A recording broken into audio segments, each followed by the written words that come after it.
Hey, today's video, we are back taking care of Maggie's needs. Today we'll be changing the engine oil and filter in Maggie. You remember maybe 2 videos ago we did the oil change for the generator. The eye that just popped up will take you to that video. We'll also have it at the end of this video so you'll know how to do both.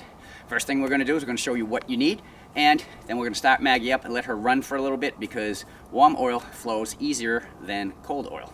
All right, now in order to do an oil change, you're going to need a dog. No, I'm just kidding. But we, for Maggie, need 7 quarts of oil, and we use the Motorcraft synthetic blend, the 5W30, which is recommended.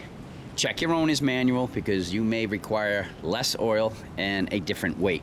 Always check your owner's manual. Now, you're also going to need an oil filter. You're going to need an oil filter wrench, and you will need a 5/8 combination wrench or socket to remove the drain plug from the oil pan. Now, what do the next 2 things have anything to do with an oil change? Well, let me tell you, on a Ford V10 oil change in the F53 chassis, it presents some challenges due to where things are placed.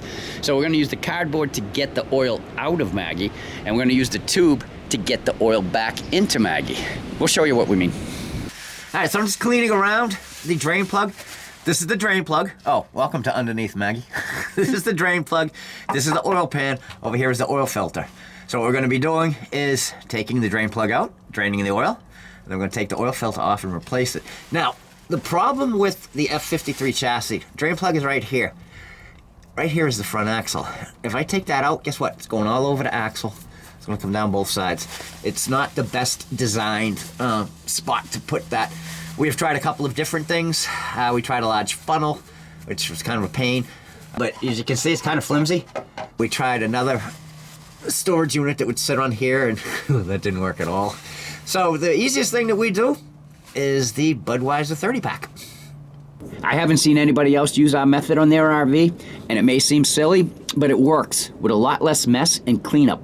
We simply take a piece of cardboard or a container from beer or soda, flatten it out, then we put a bend in it for the flow of the oil to follow. We place one end beyond the drain plug and the other end over the waste container. Open the drain and let the oil flow.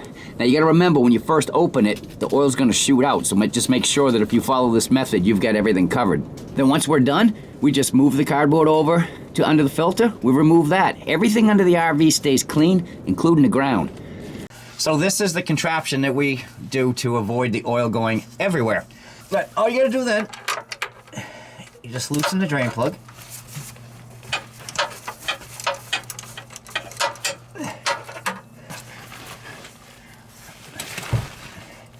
Just be holding just in case.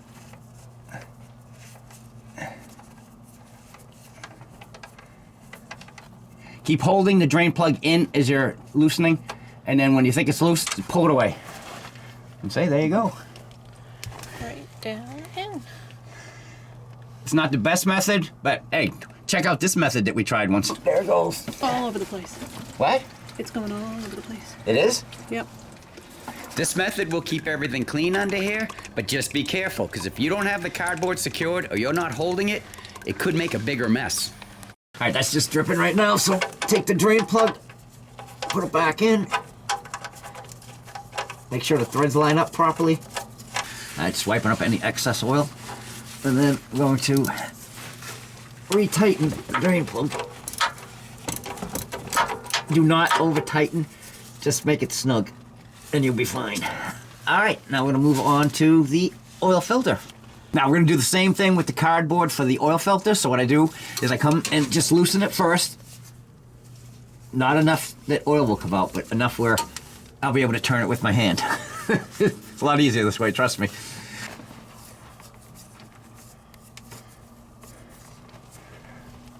Start letting it pour.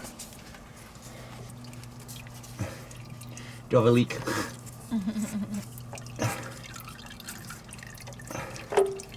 And just take it with you and drain it down.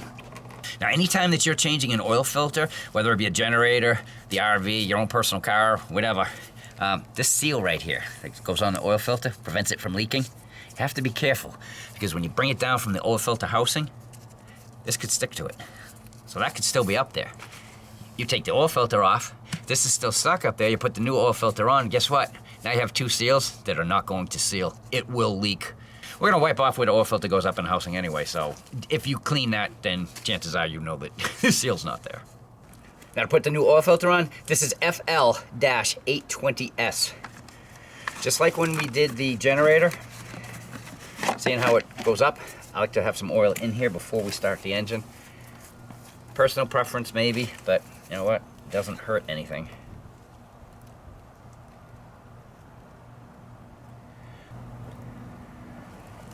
All right. Then you want to take some of the oil. You want to make sure that you get that seal. That's that same seal that I showed you. You want to make sure it came off the other one. All right, now we need to go under and put it on. Let's climb.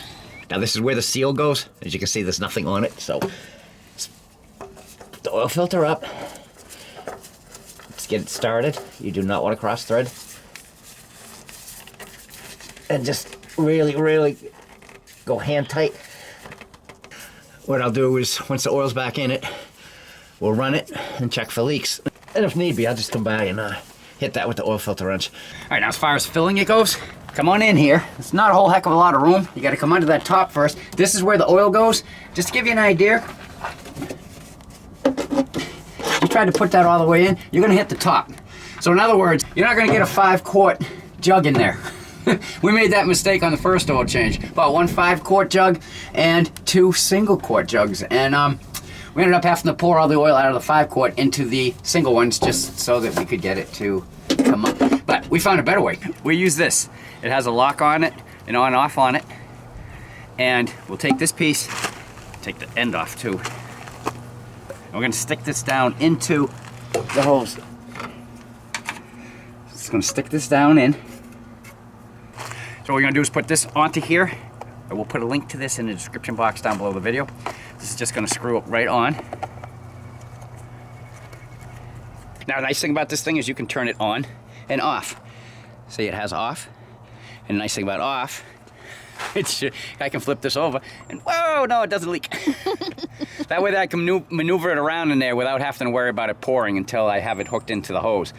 Because then once it's in there, I'm gonna twist it to on and watch what happens when it's on. No.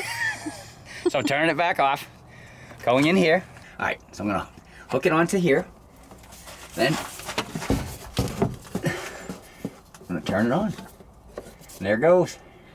This is so much easier than trying to get this bottle into here, especially because it's a wide mouth. Last one. Last one. And here we go. All right, that's it. Oil's in. Gonna start Maggie up, let her run for a little bit, shut her down, check the level, and go underneath and check for leaks. All right, this is what you want to check when you come in and start the engine. Make sure that it leaves the low position and goes to somewhere around in the halfway area. That will let you know that it's good. So that looks good. Gonna shut it down now, go out, get underneath, check for leaks, and we'll almost be done. The oil fill cap is back on, and we're going to check the level. This is transmission fluid. You would think that if you fill the oil here, they would at least put the dipstick right next to it. But no, that's transmission. You gotta come way over here to the other side of the air cleaner box to right here. This is the oil dipstick. So I'm gonna pull that out. It's super long.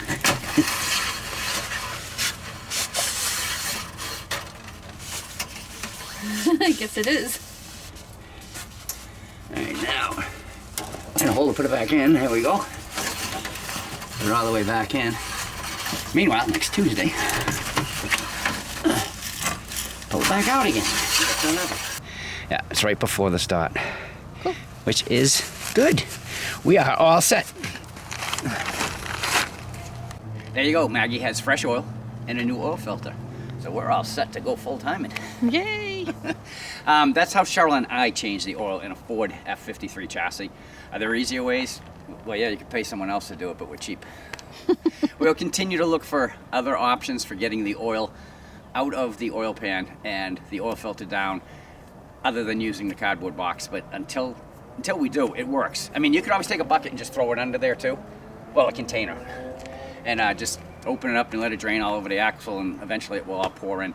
It's just kind of messy. So His OCD won't let him do that. yeah, OCD is not going to let that happen at all. So, but anyway, you guys have any questions, feel free to put them in the comments down below.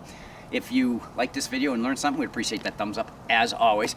And don't forget, if you want to become part of the growing Get Gone With Us gang, right down there in the corner, just click it. Instant membership. Feel free again to comment down below and to share this video. Because until we do another video, I'm Chuck. And I'm Cheryl. We'll Get Gone With Us. Bye. And this little guy has been watching us change the oil. Yeah, he's our supervisor, I guess. I guess he's not so little.